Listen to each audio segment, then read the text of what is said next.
Good evening again, folks. We're here with another edition of the RockCan Crusher, and get to show you what I've done so far. What I've done is joined the two jaws together.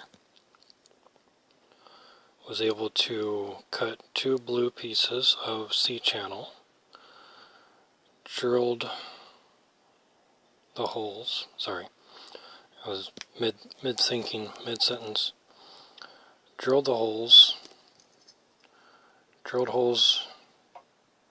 on one end, put a 1/2 inch shank from a drill bit through the holes, and then with both pieces clamped in the vise, I drilled the other holes. So the hole locations are exactly the same distance apart.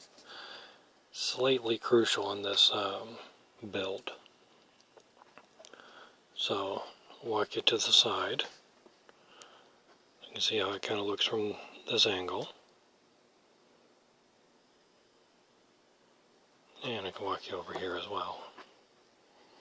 I'm not worried about how rusty or ancient it looks. Paint's cheap. So is Scotch-Brite and sandpaper and everything. So I got it all braced up as I bump into the bag of cans. Let's try to put it down this way for you. So I got it all braced up. Decided on a new method of bracing it to go through. Just move the tablet here a little bit. There we go. So this bolt is going through the wood where the pillow block bearing was, and then lock nut, and then nuts. And these bolts here have a threaded hole in here, and on the other side is a lock washer. Crazy mind. Lock washer and a lock nut. Same with this, lock washer, lock nut, same as over here on this bolt and for underneath. But due to spacing, I guess I had to put a washer in there. You'll see it over here too. Maybe 40 thousandths out between having it measured and drilled holes and everything, and I couldn't get these holes into the vise, into the drill press, so I had to do them freehand. So a little bit of error, but not the end of the world. So been here for 3 minutes. Thank you very much. So now we're going to see it in a little bit of action here. So I'll try to go slow for the camera. Back up a little bit more. Try to get everything in one view. So as I turn the bearing, as if the shaft were to be turning, everything is working good. And if I go fast with it, or I go backwards,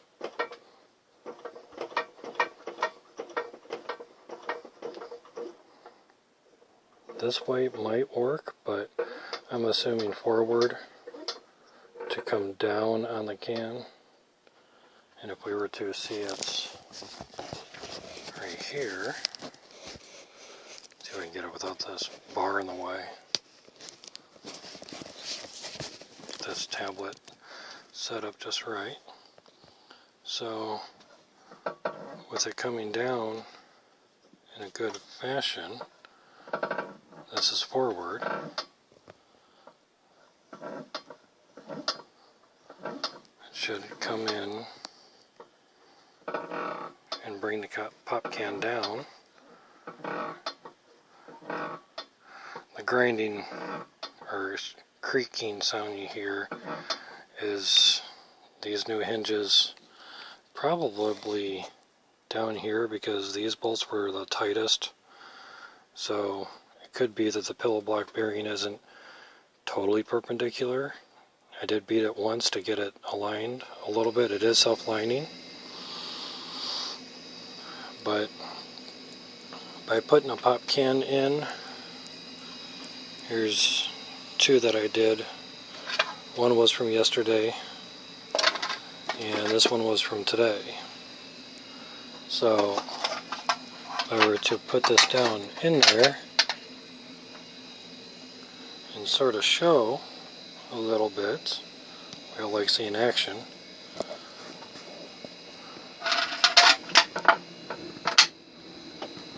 It's actually kind of grabbing right now.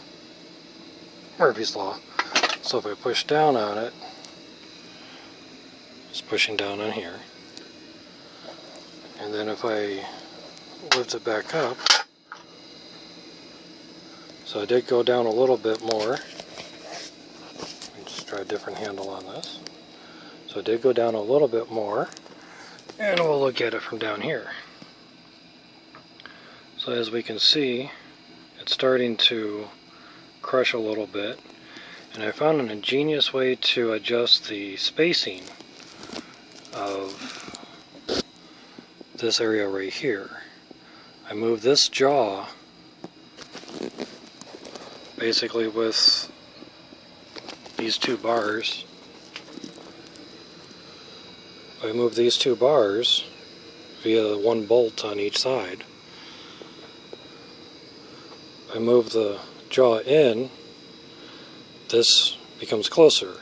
If I move this jaw out, the jaw widens up, doesn't hit as much, or doesn't come as close. So that's great. That's good. That's what we want. We want adjustability, and that's why I'm really glad I was able to get the router to work months ago and notch out these slots. Pillow block bearing stuff, that will have to wait, but I wanted to get this up and running for you guys so you can see it. So I'm going to push down on the pop can here, or push down on the jaw stuff. As we can see, we're at the top of the axle, so we have a good amount to go. So I'll give it a good push. Yeah, it decided to go around the other way. So maybe, alright, now we can see what I was hoping to show. So if it's pushing, hard to do with one hand, so if we're pushing down, as we can see, a little bit of action, double action here hopefully. So pushing down, trying to. Let's see if we can rotate this. So if I rotate the axle, pop can wants to come up. So again, I rotate the axle, pop can goes down, but since it's so smooth, watch. Now pop can wants to come up. So it's too smooth, basically. Did it on its own as I was moving the camera. Hard to see. So basically,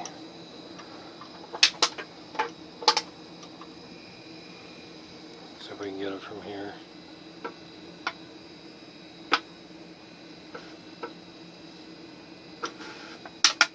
So it's sliding up on the jaw, and you can see from the marks on the jaw where it slides. So I'm probably going to have to do what I thought I was going to have to do. What was that? Is put some notches, very short because this metal's not that thick. Maybe you can really see in there. Yeah. The top angle I have to do. So some minuscule notches, maybe literally like a fingernail's thickness. If we were to use our caliper, show you here. So if we were to go maybe 20 thousandths, it's hard to dial it through the camcorder of the tablet. So if we were to do 20 thousandths, it's hard. Alright, we'll just do it over on this side. Pretend it's the other side. So if we're to go 20 thousandths in, that's only how deep it'd be. So we are at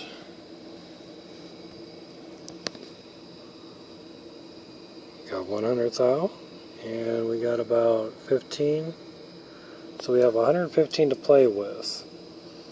So even if we took it to 40 thousandths deep, hold the camera right. So if we only took it to 40 thousandths deep, we'd almost be half. So let me change hands here. So some decision making. And we can do it over on here too. So try to get this thing to focus. There we go. So 40 thousandths.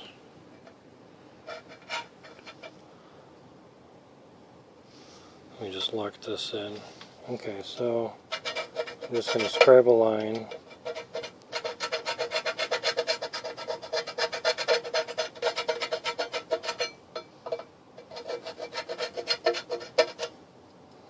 Okay, now hopefully we can see that line.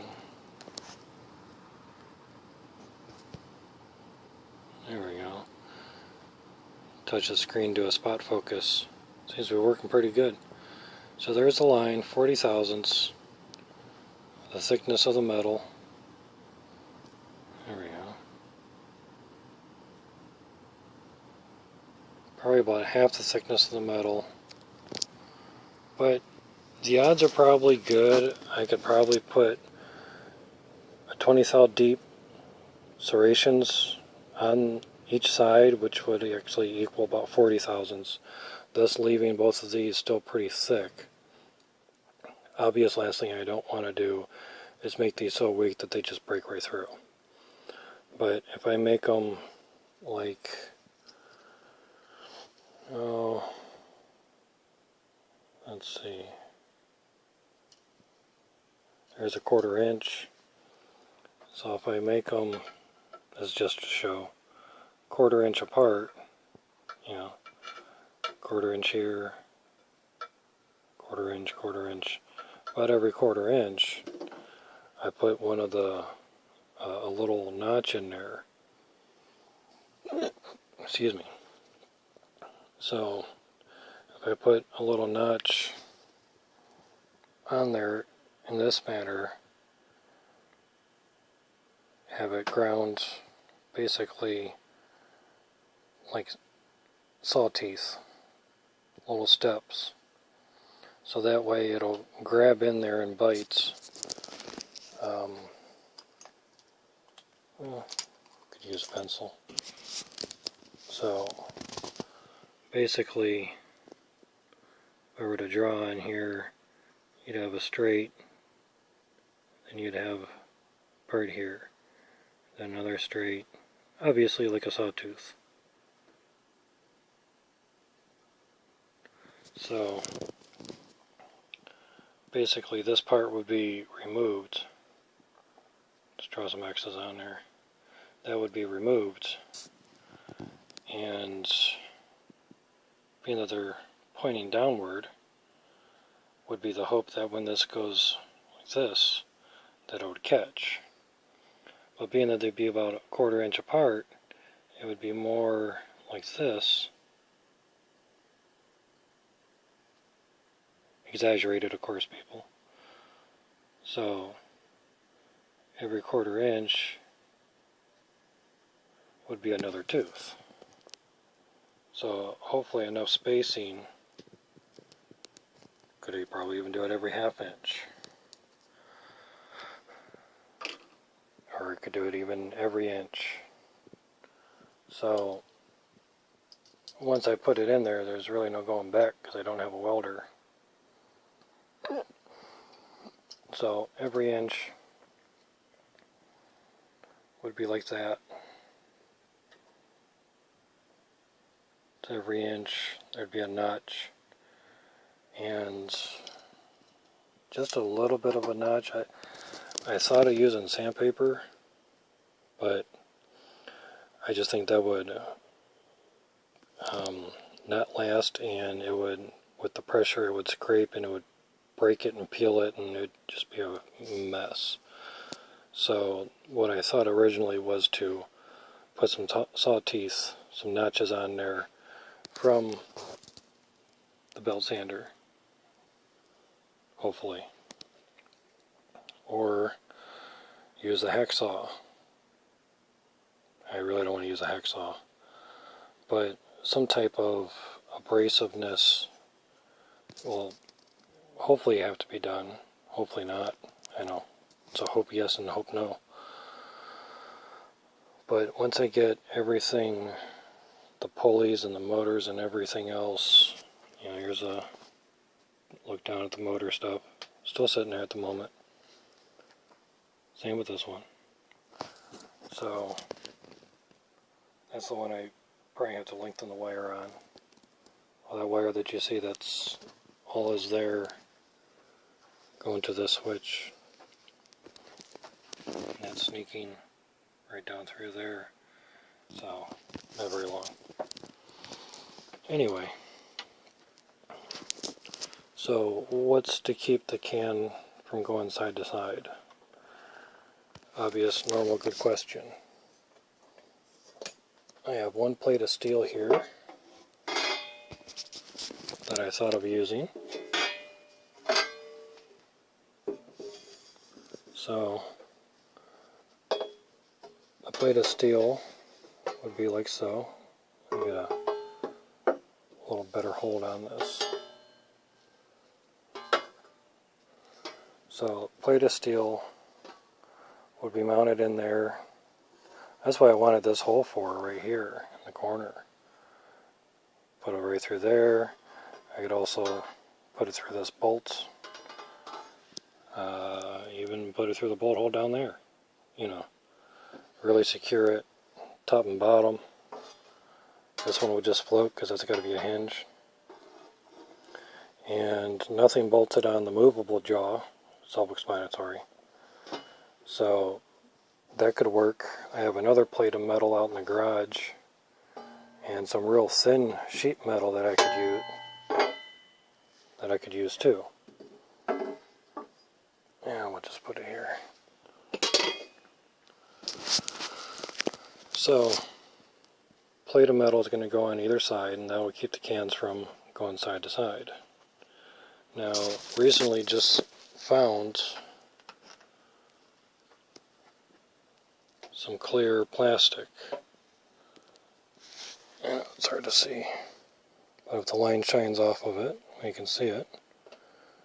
But it's not very thick. It's actually quite thin.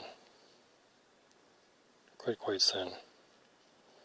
I thought of using that on, say, this side, so that way if it was down in here, and I could keep the cans in place, if it can work, if it can last, we could see the crushing action going on. I think that would be totally sweet, totally great. And